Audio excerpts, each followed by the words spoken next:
Rush and ZZ Top, two great bands, but of course great in different way.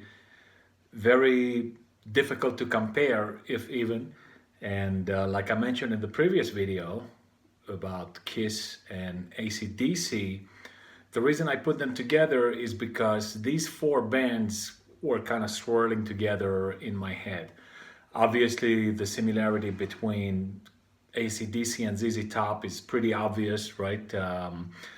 Billy Gibbons was joking that we are the same three guys playing the same three chords, and Angus Young has a similar joke that we have not 16 but 17 records that sound the same thing. You could easily say that it's the same five guys playing the same three chords, right? So there is an obvious similarity there.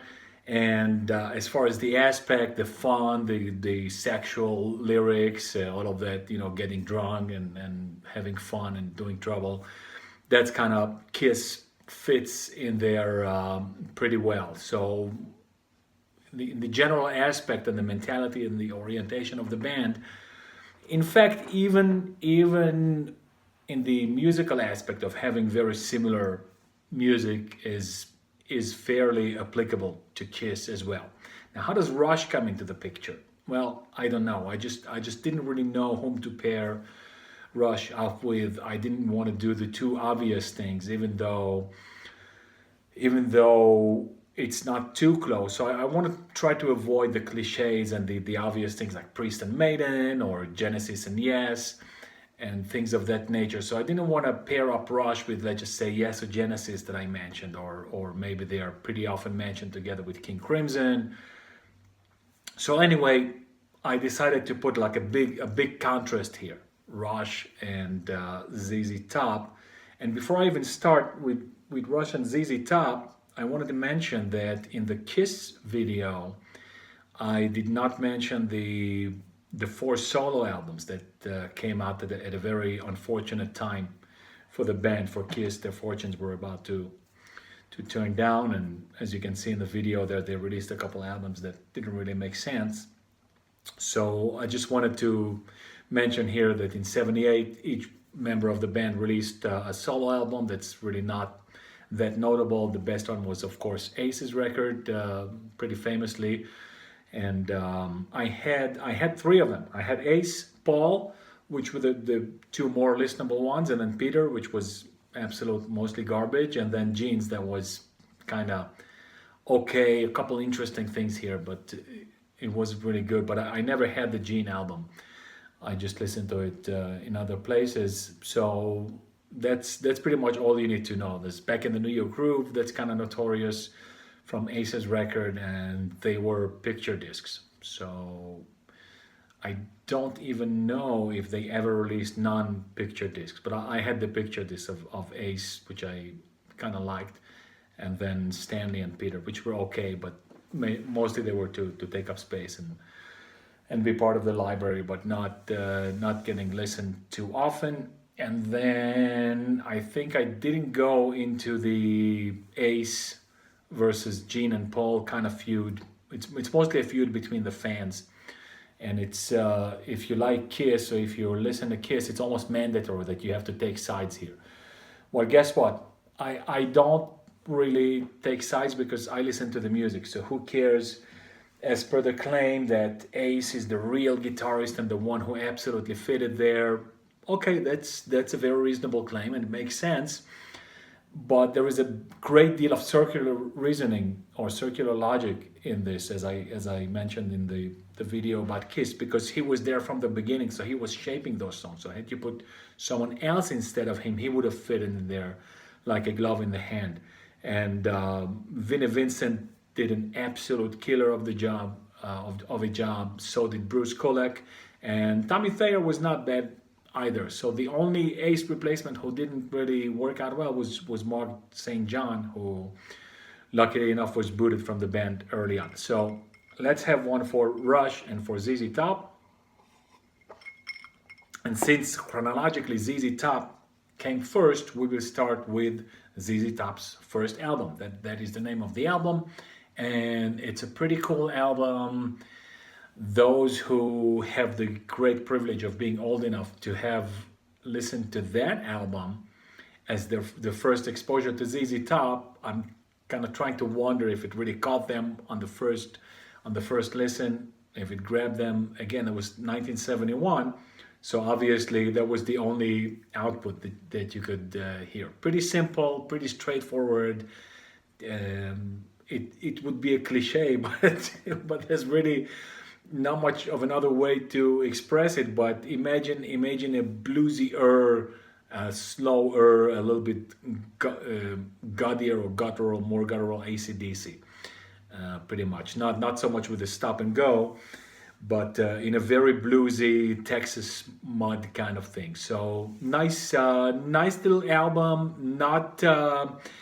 Not my favorite, but it has a couple good songs overall. Fairly good tone to it, and it definitely sets the tone to pretty much what's to come in broad terms, in general terms. I think that ZZ Top has a smidgen, or actually more than a smidgen, more variation to it than AC/DC.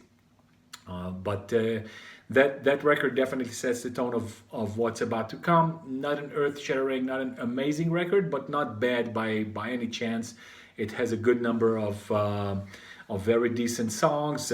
Brown Sugar, I think, is the one that's being mentioned up to this day, and Certified Blues is not bad. So kind of a slower, mid to slower tempo Texas rocky blues or heavier electric or blues. Very decent album. Not on the top of my list of favorite ZZ Top albums, but the follow-up, Mississippi Mud, ranks very high with me.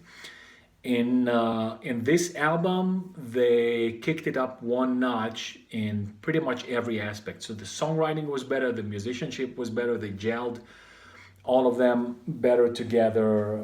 The drums are sound good, and they are good here.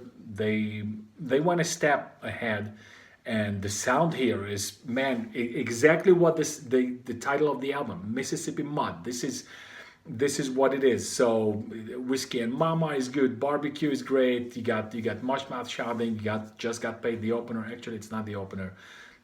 Francine's the opener, but Just Got Paid is the big song of the album. So kudos for that. Great gutsy, guttural, muddy. That's the way you want to hear the sound of ZZ Top. It's called Muddy. That's what it is.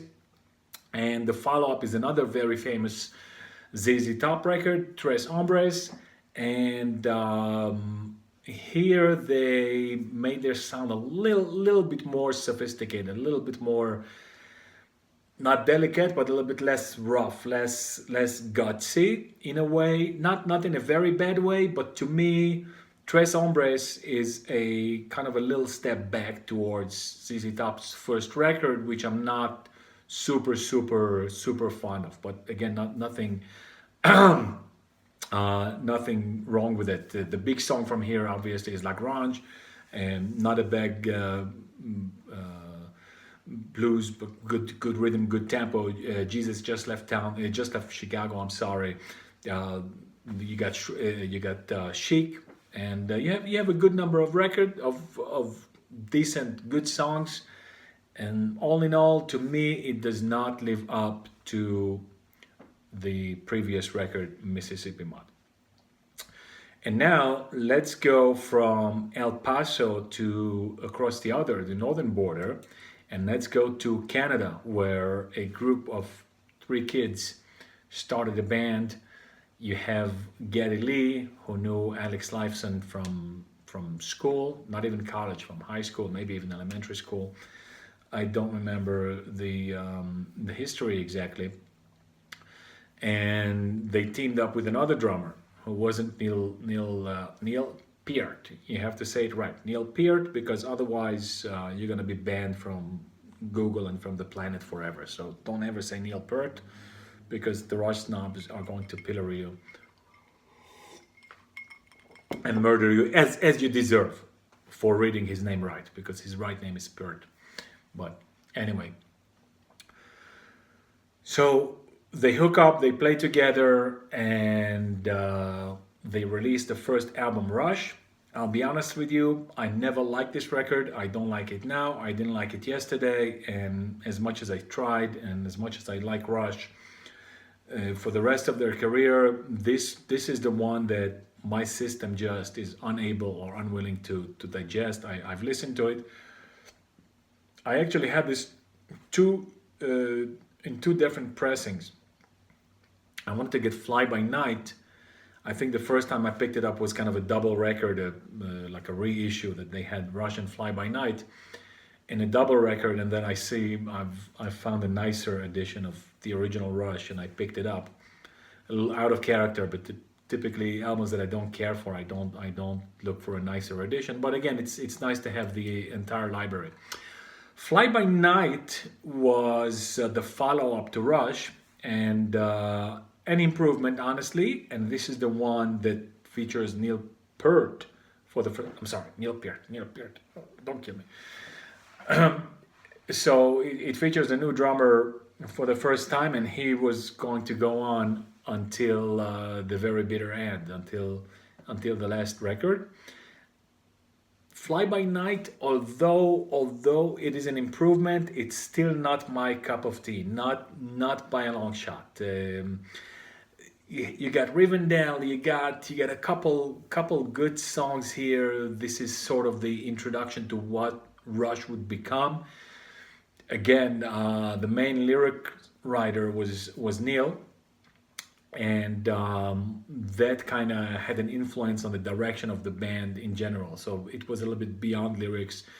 There was a theme or an idea to the album and the music as one, and so they became very much cemented around it. So the lyrics of the songs had a little bit more meaning than in other bands, and maybe even shaping the music, even though they were typically not working together, but they were constructing or pairing or matching the music around the lyrics. So typically Neil would work on his own, and Alex and Geddy would experiment together in the studio, work out rhythms and melodies and riffs and things of the nature. So Fly By Night is very, very low from my perspective in terms of Rush records. The next one, Caress of Steel, was an absolute banger. But here I want to fly by night back to Texas. And after Tres Hombres, ZZ Top released another big one for them, Fandango, which was or is half of a live album and half of a studio album. It was kind of a kooky idea, and they decided that it would be a good idea. Their set was relatively small with just 3 records in their repertoire, and of course the obvious couple covers.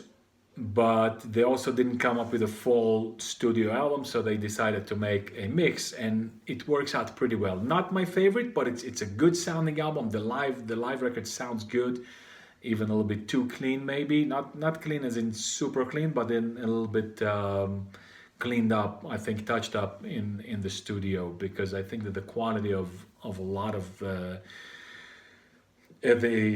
melodies, I think that the guitars and some of the drum parts that tend to kind of get lost in live recordings, especially at the time this came out at 75. But anyway, they have a very nice rendition here of Blue Jean Blues. They got a Mexican Black, Oh Hurting on the Axe. It's a good song. And then from the live part, they got the Elvis Presley cover, Jailhouse Rock, so that they're rocking it out. They're talking there. There's some back and forth banter with the audience, which is not bad. So all in all, a decent, another like classic, decent ZZ Top album. But as ZZ Top albums go, it's not like an earth-shattering, incredible, amazing thing. With the next record, Tejas, I think that they did something very, very interesting. They managed to implement change, to make it different, to make it not monotonous, not repetitive, and yet in the same time it is still the same three old guys playing the same three old chords. So kind of an inherent contradiction. So the sound was revamped, a little bit modernized. It's a little bit more electric, a little bit more sophisticated. It's like, I would say this sounds kind of like the natural follow-up to Tres Hombres. A little bit cleaner, and a whole slew of very decent, if not even a very good song. It's just a heartbreaker. The Dollar Man, It's Only Love. That's the Arrested for Driving While Blind. I think this is the big song from the record. All in all, a very decent record, and a very good example on how to sound raw and natural and polished and modernized at the same time. And to be honest, Rush were also very good with that. So you get here one connection between these two seemingly unconnectable bands. Of course, the next one would be the Gallo or the Gayo, the Gayo. I don't know. I'd have to ask the people who know how to pronounce Neil's last name, how they pronounce this album title. I don't want to offend, God forbid, somebody, because that's not advisable these days. So anyway, the Gallo, very good album. This is like one where the sound is becoming a little bit bigger. They ramp up the tempos here, so everything is making a kind of a step towards more hard rock, while at the same time retaining their bluesy origins and the bluesy sound. So very good. They have a great cover here of Dust My Broom, which was popularized by Fleetwood Mac. I think that's the version that they kind of trying to play here, and it's originally done by Robert Johnson. I think Cheap Sunglasses is the big song out of the record, and that's a very, how should I say, very characteristic, very defining sound of ZZ Top. So when you think ZZ Top, see Cheap Sunglasses. It's one of the things that kind of comes up. It's played a lot on the radio. It also has I Thank You, a little bit slower tempo. I'm Bad on Nationwide. So very good. Full for Your Stockings, of course. That's another one. Very good. Another example of how you can create and innovate and making slight changes, all while staying the same, or staying the same without really staying the same. So another record that sounds exactly like all of the others, and yet it's worth having and putting into your collection. And they were able to replicate this cool feat or accomplishment in the next record, El Loco, which to be honest with you is pretty similar. I think I prefer the Gallo a little bit more, but all in all, very similar, advancing maybe an extra little notch kind of in the same direction, right? So it has Pearl Necklace, the Tube Snake Boogie, 10-foot pole, I Want to Drive You Home, so Groovy Little Hope Pet, Hippie Pet, pretty, Haven't Held or Used It. That's a cool little song out of this one. So again, a very ZZ Top-ish, typical. Again, how much can you repeat that? Put the record on and listen. That's what it is. But I would say this is almost the Gallo, but not as good. So if let's just say you had a choice and had the option of buying only one of them, I would go a little bit with the Gallo. And to be honest with you, there is not a huge difference. Okay, so now let's go back to icy cold snowy Canada. And like I told you previously, after Fly By Night, to me, Fly By Night and Rush are the two kind of the throwaway, the pariah records, the records that really shouldn't be, at least in my opinion. I know whatever you're gonna say about Rush is controversial, because it's very difficult to find any consensus among Rush fans. If you see Rush fans ranking the albums, they're all over the place. You can find from one extreme to the other. So there's very little consensus. But if you go in the general music listing publics, those who are not necessarily Rush maniacs, I think that there is a little bit more of a semblance of a consensus. And the reason I say this, because I was sure when I heard Caress of Steel, which I heard not among my first Rush records. I'm like, "Pff, I loved it. It's a great record, and yet there are people who say that this record is garbage and worthless. And wow, this is the first record that very strongly and unquestionably introduces the Rush as we know them today. Now, one could make the argument that hey, Fly By Night already kind of did that, like splitting one composition into smaller parts. But I kind of digress. I don't.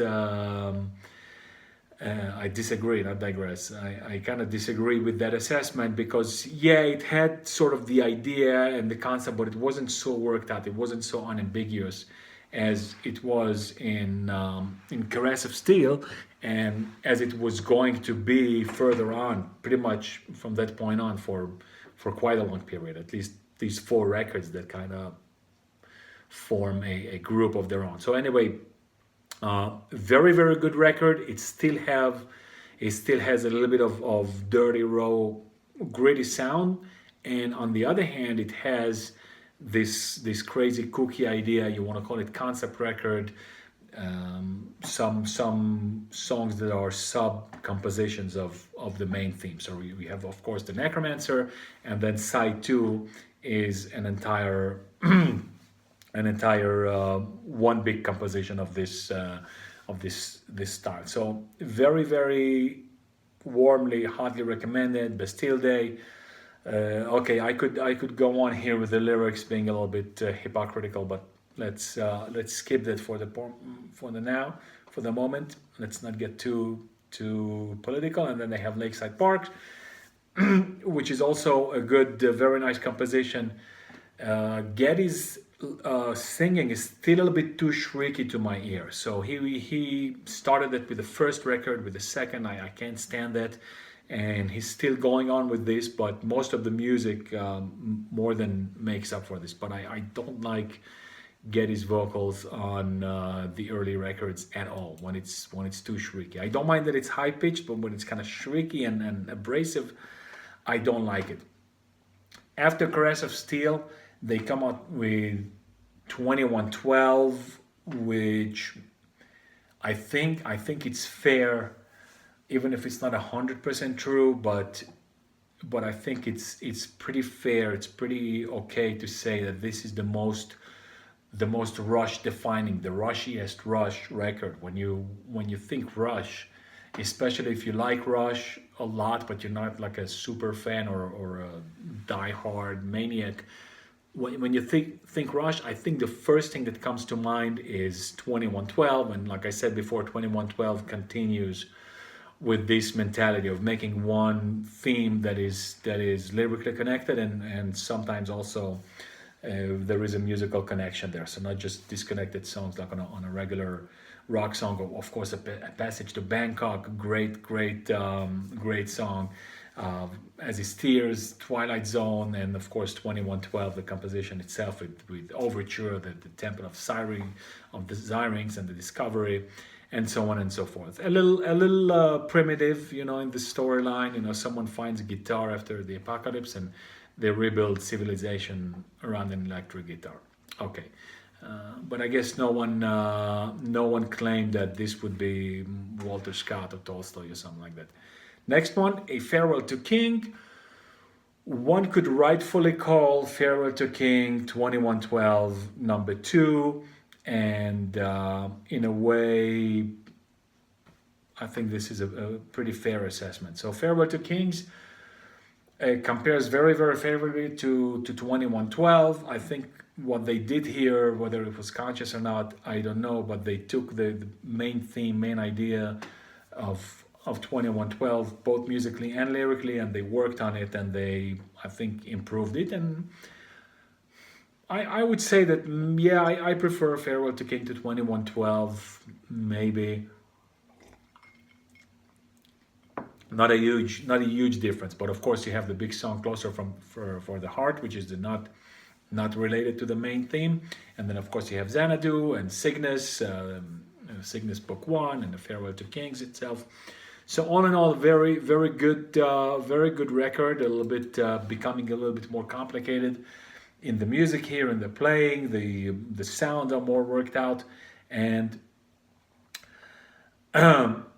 after 2112 and Farewell to King, they do this a third time, or if you will, a fourth time. And actually, there's some people who will tell you that it's actually the fifth time, because maybe Fly By Night was the beginning of this. But to me, if you really want to make the argument, then Fly By Night was the precursor.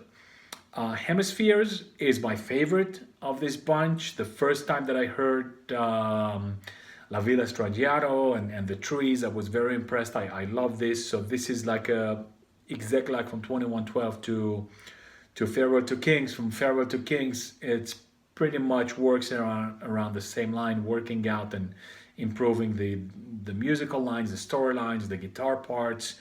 Neil is becoming more and more involved and complicated with his drum patterns back and forth, and sometimes more subtle than others. Geddy is working on his bass. Bass is becoming kind of like a bigger, more important part of the melody.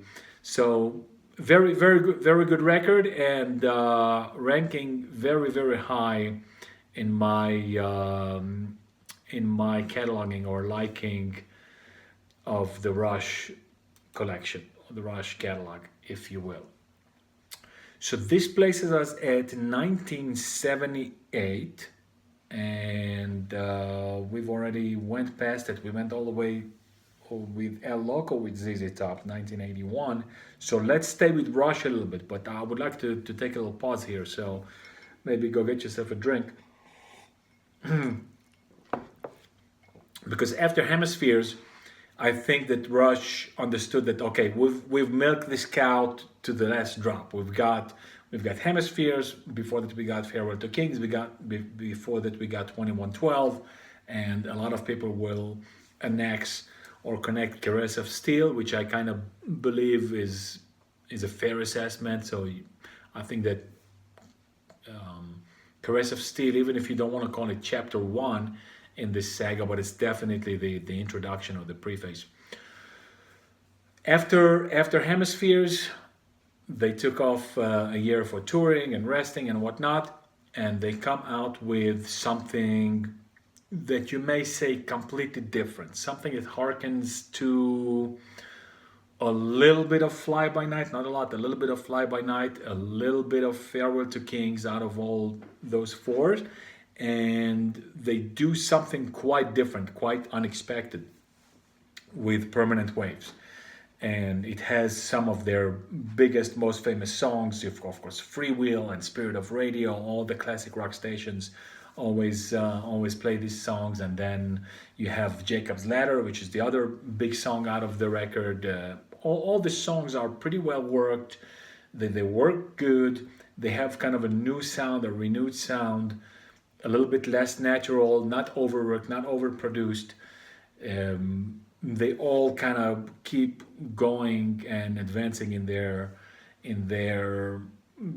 respective domains. I think that Neil, the drummer, is becoming very dominant here with his drums. It puts a lot of complicated patterns and talks, so to speak, and gets a little bit more involved with the music, much more an integral part of the actual music, let's just say, almost a melody. He starts here this aspect of doing with the drum, kind of almost like a melody on the drum. I think this is the record where it really started. And yet, despite all of these good things, this is one record that my digestive system kind of rejects for the most part, or at least in some parts. I was never able to come to like it really. So when I put it on, it's okay, I enjoy it, I'll listen to it, but I never want to go to the shelf and grab Permanent Waves by Rush. I don't know, something, the sound, it's maybe kind of simplistic, I don't know. But ironically, this is where Geddy's vocals are starting to get a little bit more tame and getting less irritating and annoying. With the next record, again, they take the same concept, the same idea pretty much, and work on it and perfect it and improve it and make it a little bit more sophisticated. And that's exactly what happened with with Moving Pictures, which is for me a whole different story. Moving Pictures is a good Rush album. I don't put in the top tier, or maybe yes, but this one also has a lot of famous songs. YYZ, of course, when they play it live, everybody goes insane, and they of course have Red Barchetta and Tom Sawyer, and then they have the Vital Signs. So all in all, a very good record. I think that they made enough of an improvement. Ironically, if you really put them side by side, you would say, well, it's not like a hands down gigantic huge improvement over the previous one, and yet I think that they were able to nail it, at least from my perspective, because I like this record a lot, while Permanent Waves to me is kind of on the lower end. And with Moving Pictures, I think that we can move moving trucks and moving diesel trucks and moving motorcycles maybe down to Texas. And just like Rush started a new period in their music, so did ZZ Top.